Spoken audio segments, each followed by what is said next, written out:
going on there, YouTube? How you guys doing out there tonight? What are y'all up to? Well, we're gonna wait till we get a couple viewers in here, and we're gonna start this live feed the way it's supposed to be. All right. So I'm gonna shut down the truck so that way I can talk to you guys without y'all hearing my truck run. I hear you, Ray. Yep, I hear you. So anyways, and all that, they told me, 5,400 pounds is what the chains are rated at and stuff like that. All right, so you see here, I have my TMC handy dandy workbook. All right, so you see here, I have my TMC handy dandy. So we're going to go back here, over here to where it shows your binders and your chains. All right, so right here, the working load limit, the WLL, of a ratchet binder and a snap binder that we use here at TMC is 5,400 pounds. I'm showing you guys this in my book of tools and tricks. And then the G70 transport chain that we use is rated at 4,700 pounds. So that's where TMC gets the working load limit between the two of these at 10,000 pounds. So, with that being said, so what I want to discuss today is two different tie down methods that are used in the flatbed industry. And then once we cover this, we're going to go out, untarp my load so you guys can see what I'm hauling tonight, and so that way I can actually show you guys the tie down method that I used on this load that is really the only way to tie down this load. So with that being said, we're going to get into it. So you have, right? So with an indirect tie down, both ends are connected to both sides of the trailer on opposite sides, and you're pulling down on the cargo, so you get the full WLL of what the rating of the strap or chain is pulling down on the load. All right, so with that, it's saying it pulls the cargo to the deck of the trailer, creating friction between the trailer and all that. I mean, I could go into great scientific detail if I wanted to, but I don't.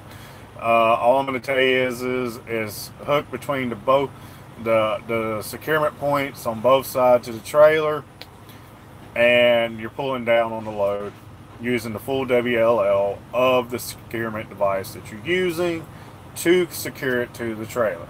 All right, so with that being said, we've covered indirect tie down. Now here's direct tie down. All right, so you're going to connect one end of the securement device directly to the cargo itself, and the other one attached to an anchor point on the trailer itself. Okay, so that's what a direct tie down is. So the important part to remember about a direct tie down is the weight, the WLL. This is something that you'll very seldom use unless you're hauling equipment, oversized and stuff like that. So,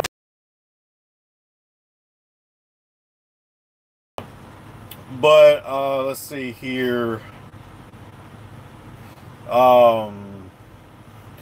And another way to use a direct tie down is to take both ends of the tie downs, attached to the same side of the trailer, and the tie down is routed through, over, or around the cargo. Okay, so with that being said, that's basically like saying in instances where you're securing like equipment and stuff like that. So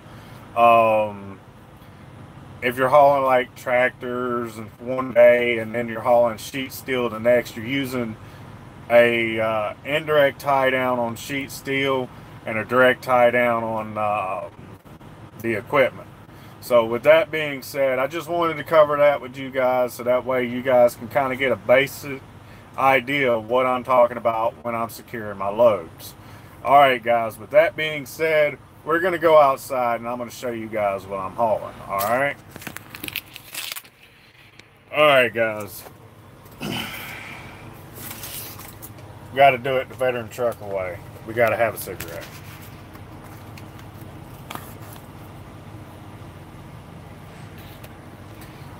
I don't know why my feed is buffering. I've got full bars LTE. So it might be your service rate. Alright, let's go. Get my other boots out of the way. They're drenched from today's sweat. Alright.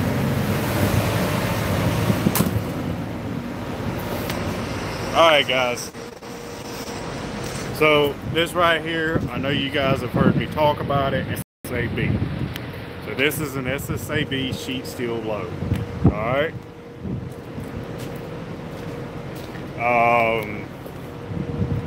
So what we're gonna do is we're gonna pull the tarps back. This is about a 30-foot load, if that.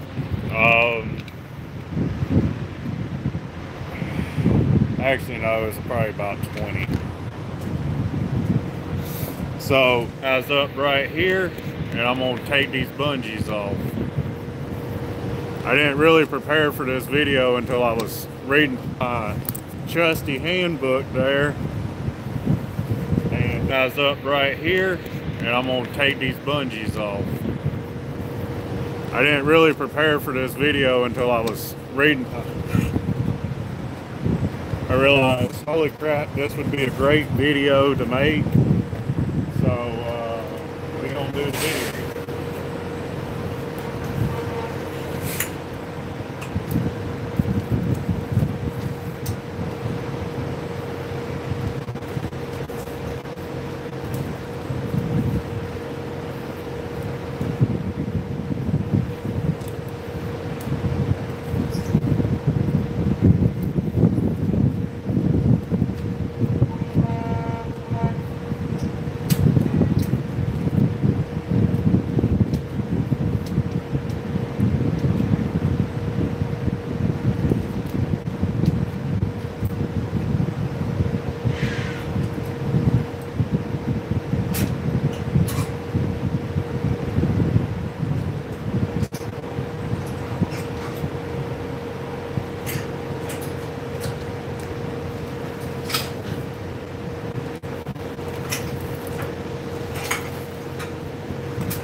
Alright guys, one side unsecured. I think that's all we need to really pull this tarp back. If I think that I need to undo the other side, we'll go ahead and undo the other side, but I think I'll be alright. We'll just get these bungees off here. That way we can do this without having about leaving bungees on the ground and people popping tires and stuff like that.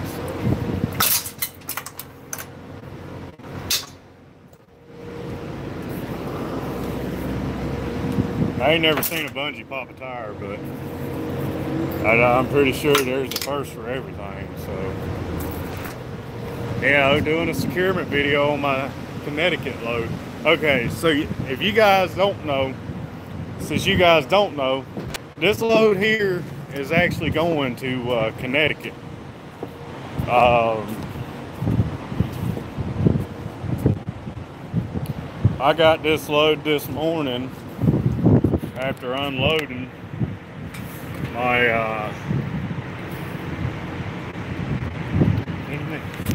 look, a couple bungees on there. I didn't see them until I got up here. But I unloaded.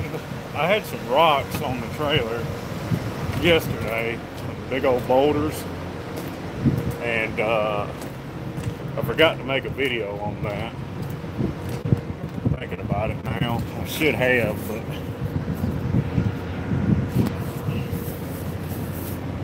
but you know, shoulda, woulda, coulda. You know what I mean? So, anyways, with that being said, all right, let's get back on this trailer here, and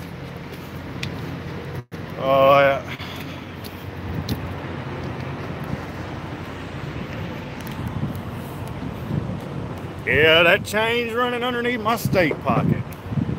4 points of contact.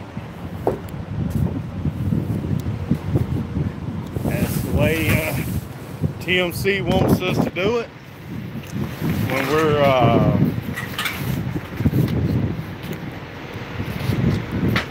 we're using a chain pocket. I can already feel a chain loose down there. A couple chains are loose, so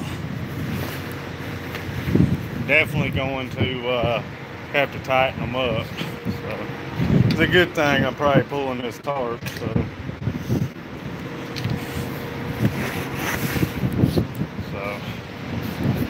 Well, actually tarps, not tarp. So I'm probably gonna have to pull all the bungees off in order to do this correctly. Yeah, you know what? I'm gonna go ahead and just pull the bungees off the top part the right way instead of fighting it.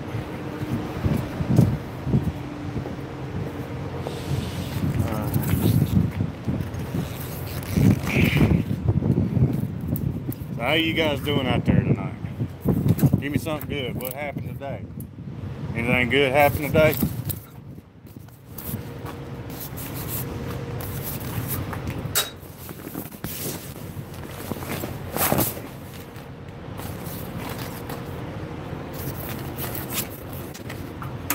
Give me your today's excitement.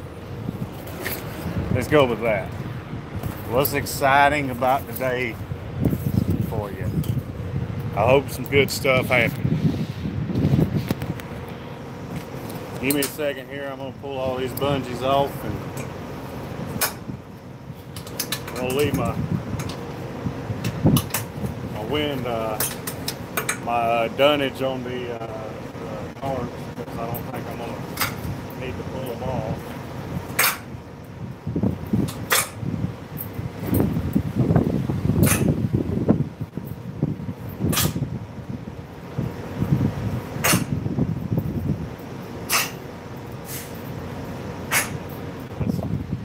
Now we're back.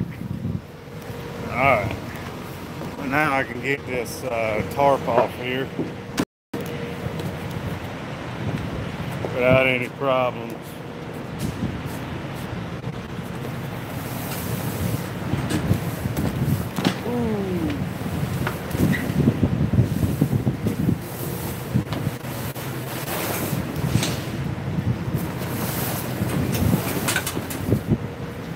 Alright, let's see what Know-It-All Trucker said.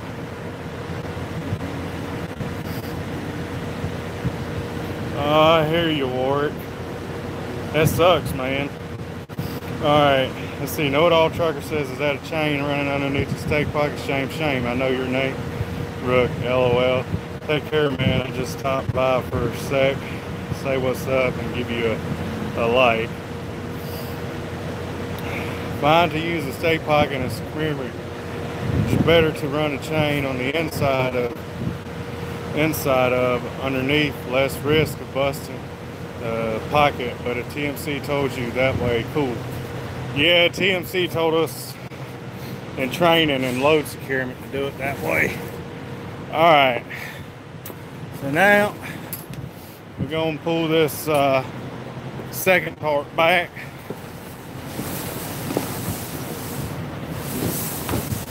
Because there's a couple different securement tools and tricks that I did to this load that TMC does not teach you in load securement, but your trainer's supposed to train you on. So, all right. So here's the load right here. All right. So you guys see the dunnage that I've got. Load. All right. So what that dunnage does is this for the tent tarp. All right. So whenever you tent tarp a load, you know, you tent it in the front, you tent it in the back, right? So whenever you do this, you want to add dunnage in the center to, you know, create the top of the tent, so that way the water rolls off of it instead of, you know, staying on your tarps, getting under them and all that stuff. So we're going to show you guys what, you know, a full tent tarp looks like and all that stuff. So this video may get to a little over an hour long. So I'm just checking my chains right now, seeing how loose they are and counting how many loose ones I got. So far I've counted 3 of the 8 securement devices I've got on the trailer. That one's loose. That one's a little loose. That one's okay, but so it looks like I'm gonna have to tighten them all. You know, rough roads. The 80 is not an easy road on steel loads, especially if you're using ratchet binders. Just because of, you know, the bumps in the road, the vibrations and stuff like that. So with ratchet binders, you will have to stop and tighten them every so many miles. There's been a couple cases where I've had loads where I've tightened them once and didn't have to touch them again until I delivered. So I mean, it's, you know, it's to each his own, how tight you can get them and stuff like that. So we're gonna go ahead and tighten up these binders.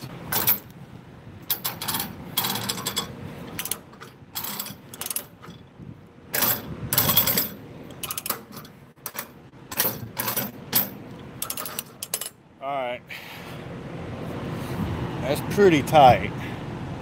I shouldn't have to worry about this one again. But, alright, so I'm going to show you guys something here. Alright, so with ratchet binders, way out and a retightening. So what you want, so DOT doesn't bust you for improper securement, you want at least thumb widths between this part of the binder and this part of the binder on each side, so that way DOT doesn't get you for improper securement. All right, so we'll do this one. Actually, that one's, yeah, it needs a few cranks on it.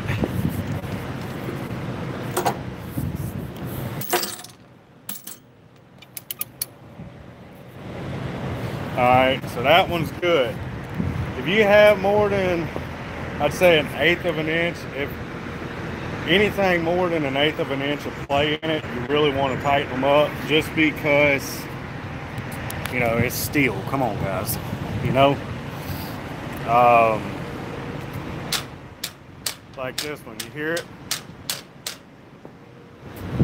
So, you know, just give the binder. And whenever you do this type stuff right here, it always helps if you turn your binders all the way out, like you see how much thread I've got left on my binders here. If you turn them all the way out and then get the chains, you know, as tight as you can, and then just ratchet it down. So me, I need to get some penetrating oil so I can loop, you know, tighten these things up where, well, not tighten them up, but lube up my binders. Giggity.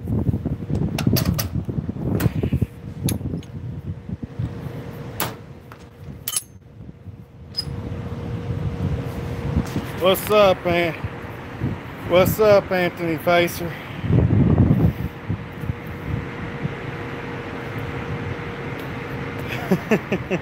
Yeah, I hear you. I keep getting told he's the man of the house. I don't know, man. I keep saying he's not, but see, that was pretty tight. I couldn't even dang turn it, so. But I'm gonna go grab my winch bar just to put a crank or two in it, just so that way we know it's tight. So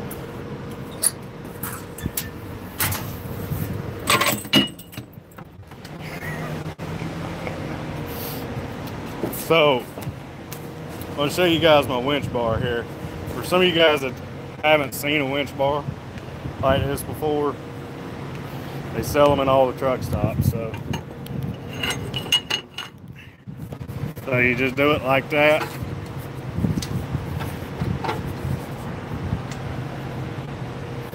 And just walk it over.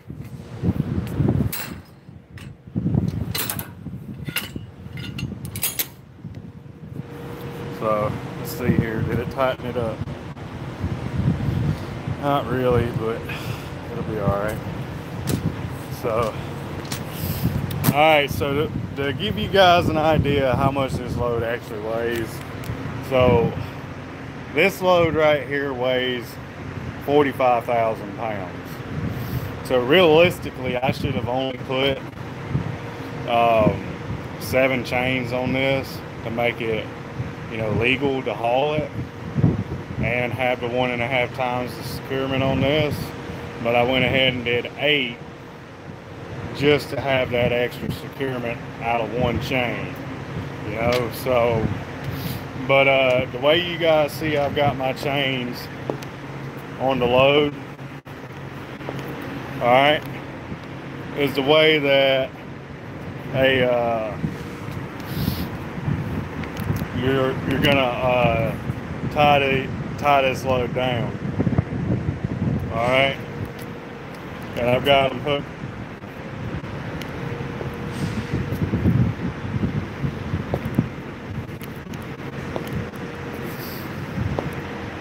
I don't know why it's buffering so bad, guys. I mean, I got 4G LTE, so I don't know why it's buffering so bad, but anyways, guys, I don't know why it's buffering so bad. I really don't. The only thing I can do is wait till this video ends, go back and check the reason why.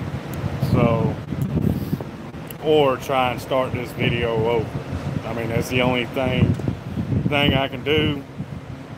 So tell me in the comment section what y'all want me to do to try and start this over, so that way you guys aren't seeing me buffer so bad.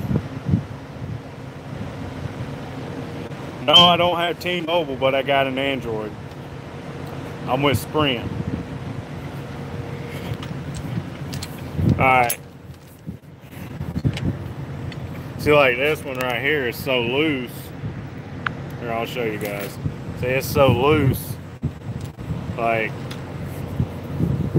you know, they just shake loose. I mean, that's just a fact of it.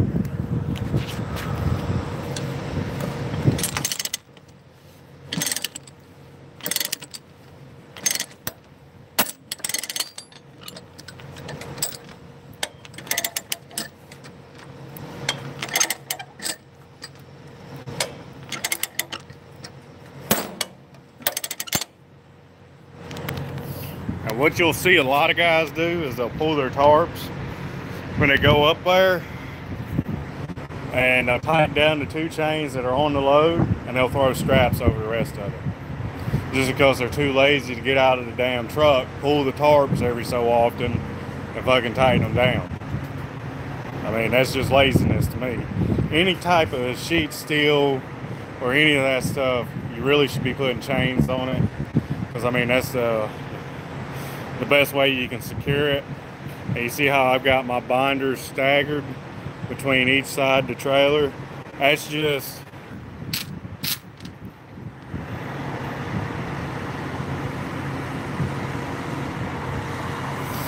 yep, that's what I do most of the time. I have to do that. So, see, look at this. I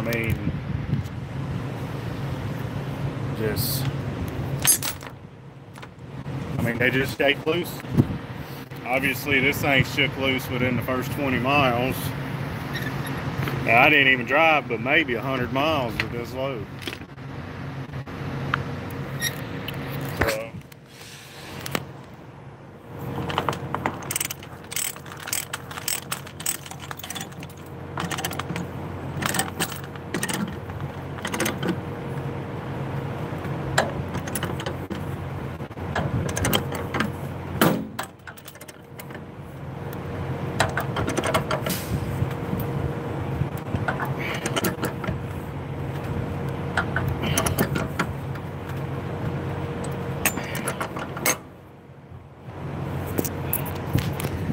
alright, she's tight. She ain't going nowhere. But, alright guys, so I know some of you guys probably don't know what an X-chain probably is supposed to look like on the front of a sheet steel load. So here's what the X-chain is supposed to look like on a sheet steel load. You go up underneath the front corner of it, come up over, and do the same on the other side. See, you see, I've got the top securement chain for the front of the load running over top of this one. For some reason, that didn't happen on this side, but I still got it secured over there to where if it does come loose, it's not going to come off the load. So, but yeah, that's your basic concept of, you know, direct, indirect tie down. This one right here is an indirect tie down. I'll walk down the side of the load so that way you guys can see, you know, what I'm talking about by direct, indirect tie down. All right, so you see right here how I've got it on this side of the trailer, on this side of the trailer.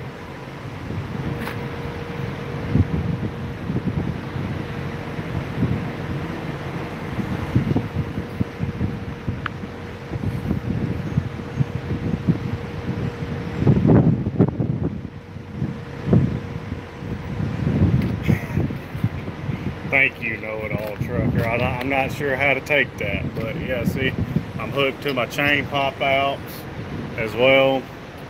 See, I like using my chain pop-outs on this type of load and everything like that.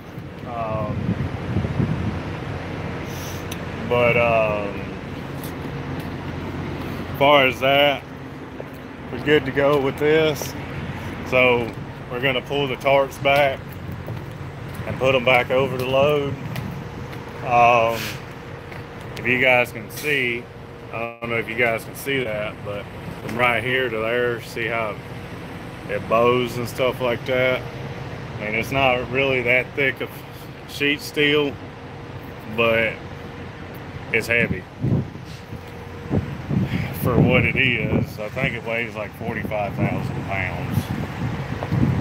But anyways, the load's going up to Connecticut, and the load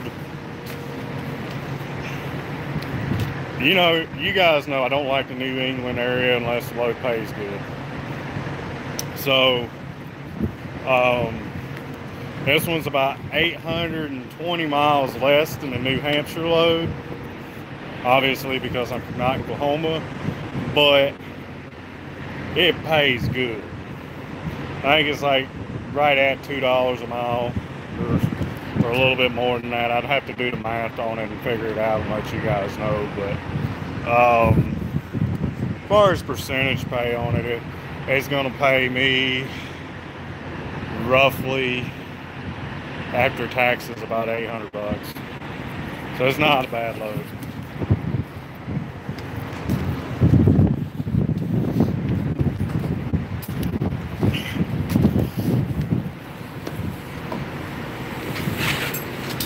But for guys out there that say in the flatbed industry and stuff like that, the loads don't pay good and all that, and the this and that and the other and the third, a lot of them are probably saying that just because they don't want any more competition out here. And a couple of my buddies that don't watch my YouTube channel, they're a little upset at me right now. They're telling me I'm doing pretty good as a brown noser for the company because I'm getting all these big paying loads and stuff like that. So they're a little upset at me and all that. So, but I told them, I said, if you're that upset at me because I'm a little bit of a because you got a little bit of some competition from a 62-mile-an-hour truck for your freight, and you might want to go reevaluate yourself.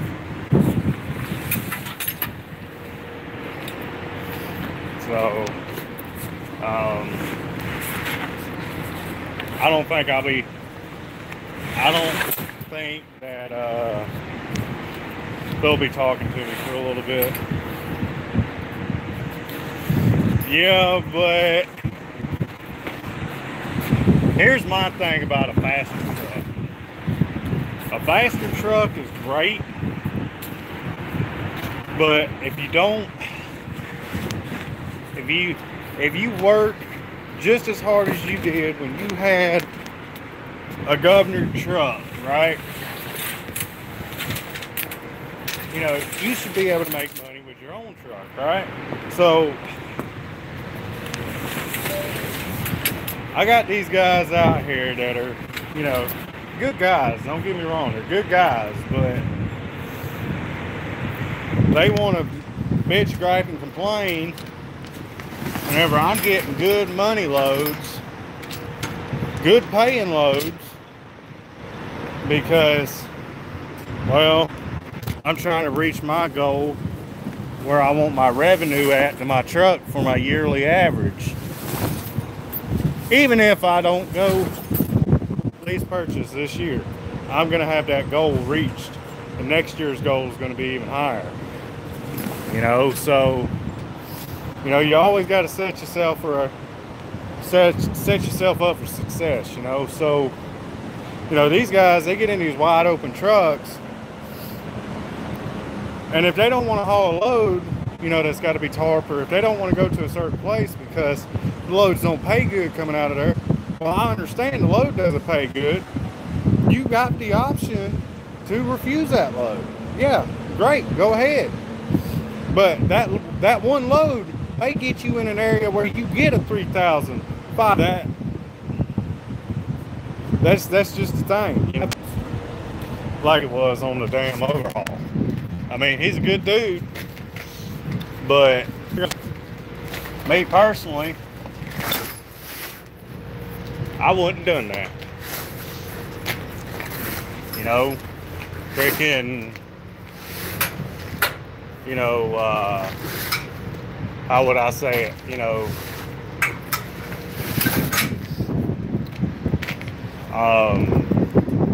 spent that kind of money when I know a friend of mine's scheduled that cat in November to get his done.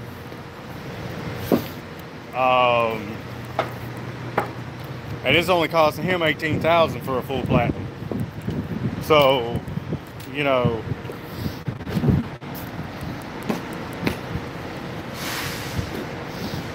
damn it. Now I gotta pull the damn tarp back. Again. Because one of my dang binders stuck up.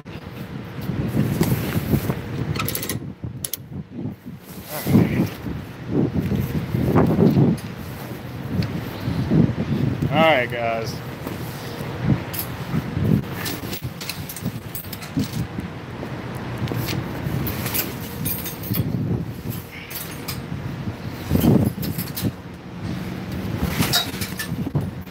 Trying to get this done as fast as possible. Alright. So now we got the tarp pulled back forward.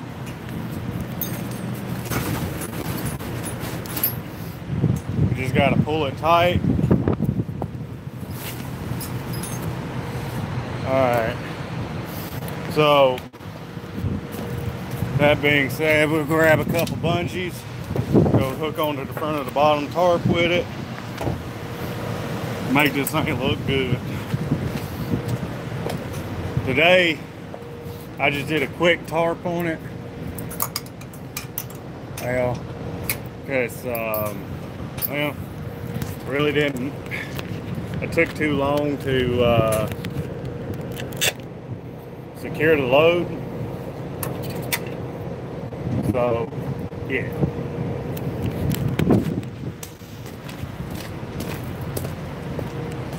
But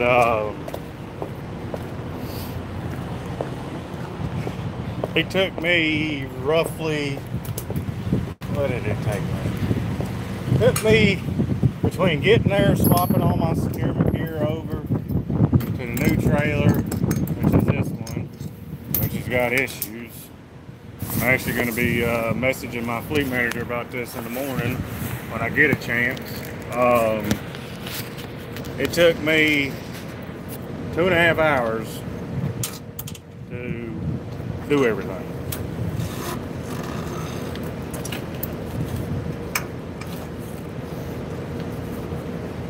So, yeah, I wasn't too happy because every time I go to SSAB, it always takes me forever to freaking do everything there because move your gear, park your trailer on one side of the dang lot, then go find your trailer, and 9 times out of 10, the jackass that dropped it there after they loaded it, freaking dropped it too high. So, then you got to deal with picking your trailer up when you drop your landing gear too high, and figuring out how to, well, not picking it up, but, you know, figuring out how to lower the trailer down to where you can freaking hook up to it without sending the dang front of the trailer into your headache rack or into the fairings on the back of the trailer.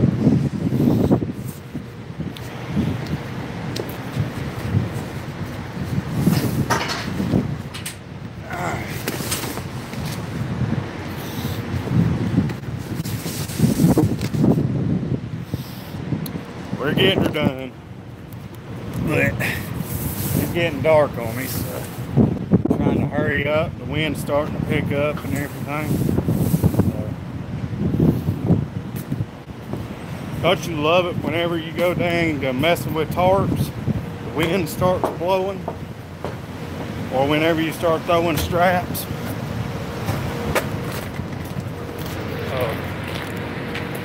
Alright guys, show you guys the basic concept of a tent tarp, and I'm going to go back to securing this, making it all look pretty when I go down the road.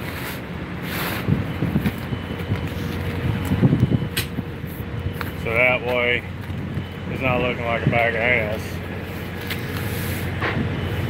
Look like I actually cared about the way I did my securement job on it and make it look good.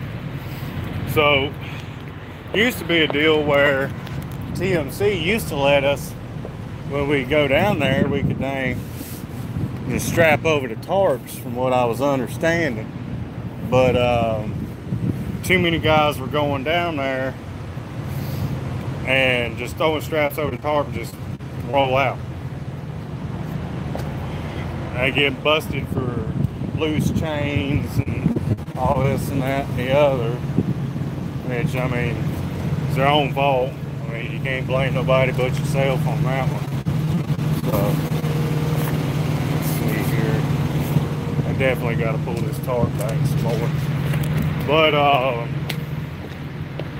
with that being said, though, you know, if there's some new people out there in the group tonight watching this video,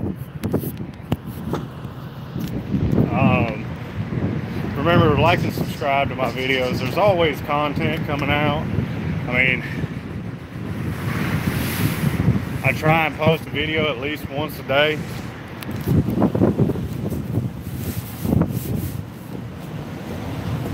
So,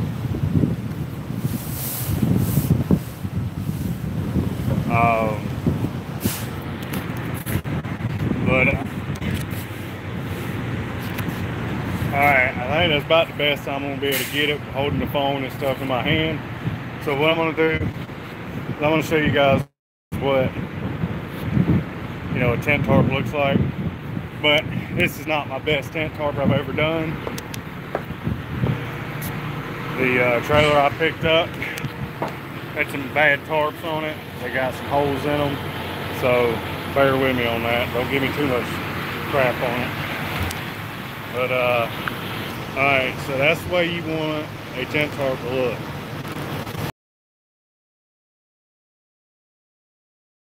So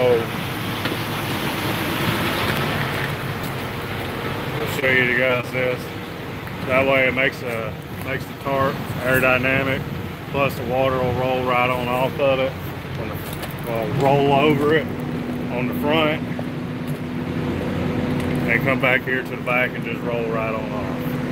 So that's being said, guys, I'm gonna cut this video short, but after I tell you about this, with that right here, the 4x4 put across the tarp, that's your water seal and all that to keep the tarp watertight and everything like that. I don't know if you guys can see it, but that bulge right over there is a hole. So that's the reason why it's placed right here instead of back there. So this is for your water seal and everything that goes along with it, you know, to keep the tarp to the trailer and everything like that. So with that being said, guys, I'm going to cut this video, go and charge my phone, and we'll holler at y'all later. All right, deuces.